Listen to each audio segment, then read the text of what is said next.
गिबि गिबियावनो नोंथांमोनखौ हामबाय होनदों मानोना दिनैनि बे हाबाफारियाव नोंथांमोना नुजाथिफैबाय आरो बे हाबाफारिनि बेलायाव मोनथाम बिहुआ माखासे गामियारि बा समाजारि समयसाखौ लानानै बा आयदाखौ लानानै बेयाव मोनसे मेहेरगोनां सावरायमेल खुंदों।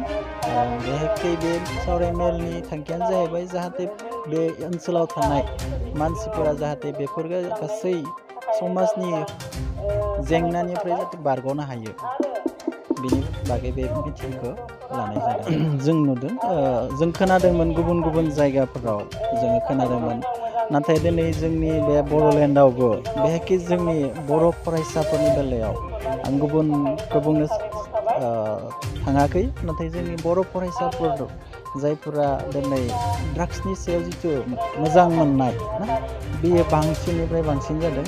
नाथाय दिनै बे ड्राग्सखौ मोजां मोननाय बे बांनाया जोंनि बर' फरायसानि भबिष्यत जिबनखौ भबिष्यत माने फिउचारखौ माने खोमसिजों लांगासिनो दङ। दा बे खोमसिजों लांजानाय बे फरायसाफोर बा जोंनि उन्दै उन्दै उथिबोनाय गथ'फोरखौ जोङो रैखा खालामनो थाखाय बा जों बे खोमसि लामायाव थांनायनिफ्राय जोङो बोखांनो थाखाय जोंनि बिमा बिफाफोरा जोङो नोजोर होनांगोन।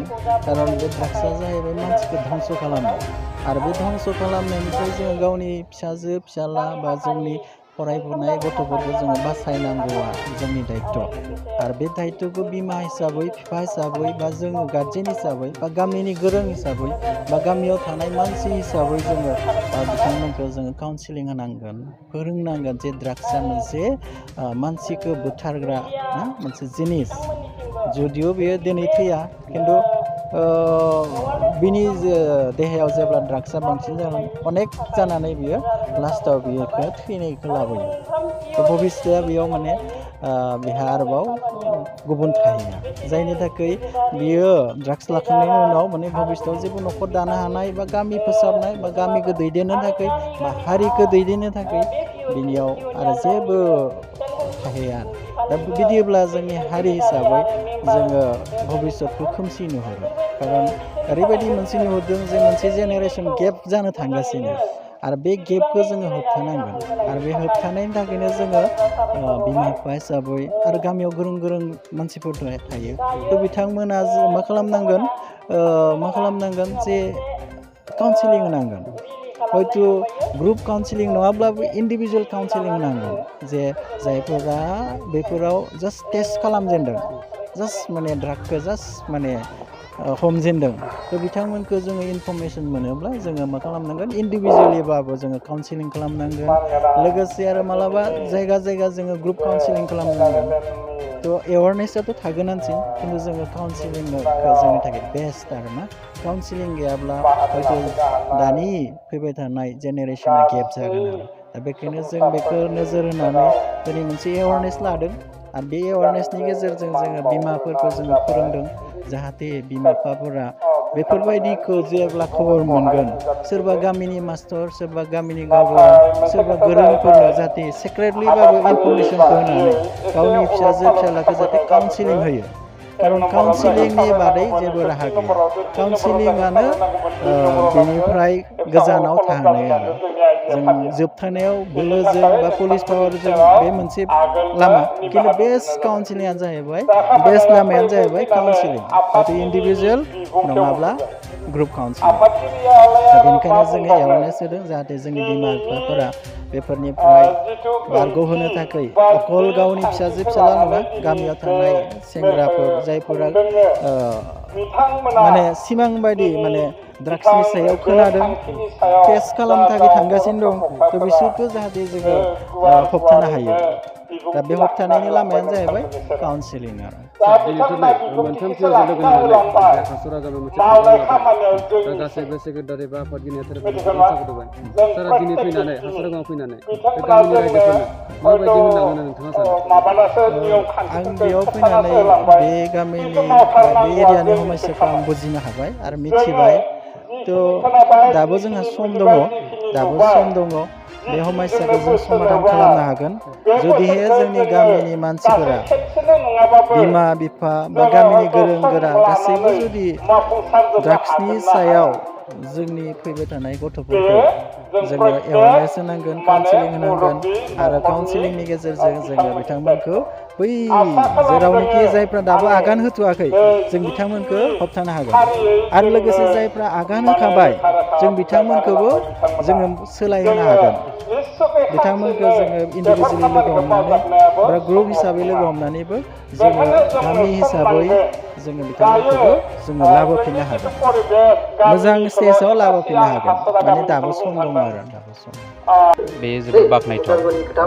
जोङो दुलाराय बर' फरायसा आफाद हिसाबै सिगांनिफ्रायनो बेबायदि जि एन्टि ससियेल एक्टिभिटिसनि सायाव खामानि मावबाय थादों। दा जि मोनथाम जि पिअ बैसागु, जोमै आरो जौगासुनि मोनथाम जि पिअआ लोगो नांनानै दिनै बे हासुरा गामियाव जि उन्दै बैसोआव हाबा जानाय, ड्राग्स, जुवा, थिर, जि एन्टि ससियेल एक्टिभिटिसनि सायाव बिथांमोना जि एवारनेस प्रग्राम लादों, बाहाय जोङो बाहाय बाहागो लाफैदों बिथांमोननि खावलायनाय लेखा। दा बाहाय जोङो फैनानै रुपुय दखरा दुलाराय बर' फरायसा आफादनि जानानै बिथांमोनखौ जों साबायखर जासिदों आरो इयुनाव जेरै बेबायदि हाबाफारि बेफोरो बिथांमोना लायोब्ला जोङो बेहाय बाहागो लागोन दखरा आफाद हिसाबै। आरो जोंहा बड'फा मिशन फर सास्टेनेबल चेन्ज हिसाबै जि मिशन फोसावखानाय दङ, बे हिसाबै बेनि सायाव जोङो खामानि मावबाय दं आरो इयुनावबो मावलांगोन। दा बे हाबाफारियाव जों बाहागो लाफैनो मोननानै जोङो इनायनो गोजोननाय मोन्दों आरो जोङो बै मोनथाम पिअखौ जोङो साबायखर जासिदों। आरो लोगोसेयाव जोंहा जाला ब्लकनि ब्लक प्रजेक्ट मेनेजार NRLM डिपार्टमेन्टनि सार अमल बाग्ला बिथाङाबो बाहागो लाफैदों आरो बे ओनसोलनिनो जोंहा बर' थुनलाइ आफादनि रुपुय बर' थुनलाइ आफादनि मानगोनां गाहाय नेहाथारि बिथाङा बाहागो लादों आरो बे ओनसोलनि मेलेमजिबि गावबुरा बिथां बयबो बाहागो लानायनि गेजेरजों दिनैनि जे हाबाफारि, बे हाबाफारिया जोबोरै बाख्नायथाव जानानै थांबाय। दा जोङो जिल्ला आरो मिरुनि जि निदेक जोङो खुनु पयथे जोङो ड्राग्स आरो जौ जुवा थिर बायदिसिनायाव जों खुनु कमप्रमाइस खालामबोआखै। दा गोबां जोंनि ओनसोलाव जोङो गोग्गानानै बुंनो नागिराखै, गोबां हाबाफारिफोर जों मावदों, जोङो जायखौ जोङो प्रकाशन लेभेलजोंबो मावदों आरो जों गोजायैबो दखरा आफाद हिसाबै जों मावदों। आरो बेहाय जोङो खुनु दिन जों कमप्रमाइस खालामा एन्टि ससियेल एक्टिभिटिसनि सायाव। जायफ्रानिखि समाजनि बेरेखा जौ जुवा थिर जिफोर बे बेलायाव जोङो खुनु दिन कमप्रमाइस खालामबोआखै। सोरखौबा जोङो हमनानै पुलिसनो हरनाय जोंहा एग्जाम्पोल दङ रुपुय हिसाबै, दखरा आफाद हिसाबै जोङो आरो गोबां जोङो खामानि मावदों जायफोरखौ जोङो दिनै गोग्गानानै लानो नागिराखै। बियो जोंनि मोनसे पार्ट, बियो जोंनि मावनो गोनां जोंनि दायित्थ'।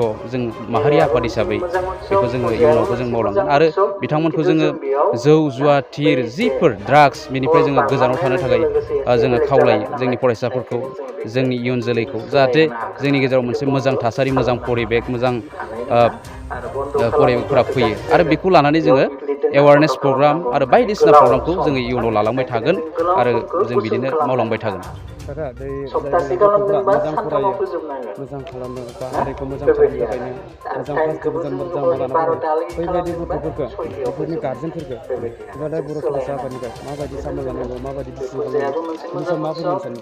दा जोङो गोबां नुदों जोंनि ओनसोलाव गोबां मोनसे मोजां न'खरनि गथ'फ्रा बेबायदि एन्टि ससियेल एक्टिभिटिस जेरै ड्राग्स जानाय, जौ जुवा बेयाव बाहागो लानायखौ जों नुनो मोन्दों। जोङो बेखौनो खावलायदों, जों इयुनावबो खावलायगोन बिथांमोननि जि गार्जेना बिनि सायाव मोजाङै दायित्थ' लानांगोन आरो जों दखरा आफाद हिसाबै जोङो बेनि सायाव जि ससियेल एवारनेस, ससियेल प्रग्राम बेबायदिखौ जोङो लालांगोन आरो बिथांमोनखौ जों खावलायो जाहाथे नोंनि इयुनखौ नायनानै, नोंनि न'खरखौ नायनानै जाहाथे जोंनि लाइमोनफ्रा, जोंनि इयुन जोलैफ्रा जाहाथे बिनिफ्राय जानगाराव थायो, ड्राग्सनिफ्राय जानगाराव थायो, जुवा थिर बेबायदिनिफ्राय गोजानाव थायो, बेखौ जोङो दखरा आफादनि जानानै गुरै खावलायो बिथांमोनखौ।